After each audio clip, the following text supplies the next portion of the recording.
fortified, proud, untouchable. And yet Alexander wanted it. So he didn't find a way in. He built one.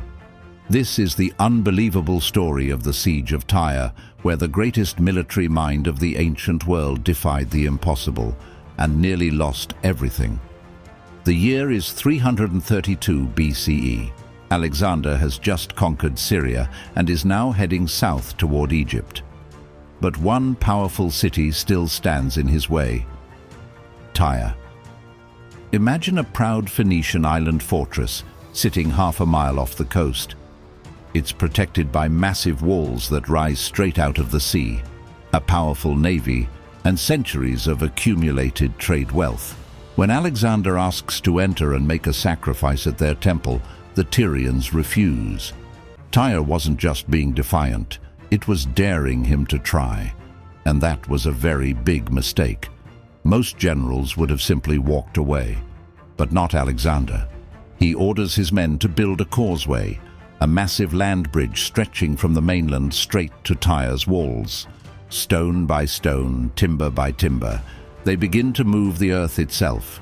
And at first, it seems to be working. But then Tyre strikes back. Tyrian divers swim out and undermine the foundations of the causeway. Their ships hurl fire onto the construction. Flaming arrows rain down from the city walls. The sea itself becomes a battlefield. And for the first time in his campaign, Alexander's incredible momentum falters. Then disaster strikes. Tyre launches a fire ship, a vessel packed with pitch, sulfur, and explosives. They guide it directly into Alexander's newly built siege towers. Everything burns. Months of back-breaking work are gone in a single inferno. The causeway is in ruins, and the morale of the Macedonian army is shattered. Alexander is publicly humiliated, but he is not broken. He doesn't retreat. He reinvents his entire strategy. Here's the brilliant twist. Alexander has no navy to speak of, so he uses a combination of diplomacy and fear. He calls upon the Phoenician cities he has already conquered: Sidon, Byblos, Arwad. He demands their ships, and just like that, Alexander has a fleet. Now the siege comes from both land and sea. Tyre's proud isolation, once its greatest strength, has become a deadly trap. 7 long months into the siege, Alexander is finally ready.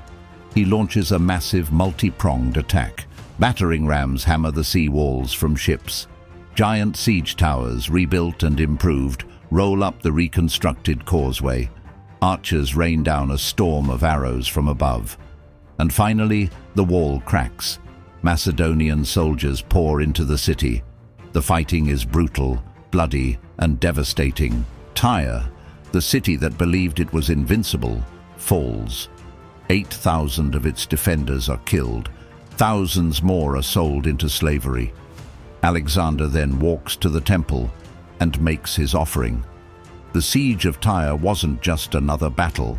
It was a statement. It was a message to the world that no city was safe, that the sea itself could not stop him, that Alexander's will, much like his empire, had no boundaries. He didn't just conquer Tyre, he rewrote the limits of what was considered possible in warfare. If you want to see more ancient battles, impossible sieges, and the legends that shaped history, make sure to subscribe and hit that notification bell.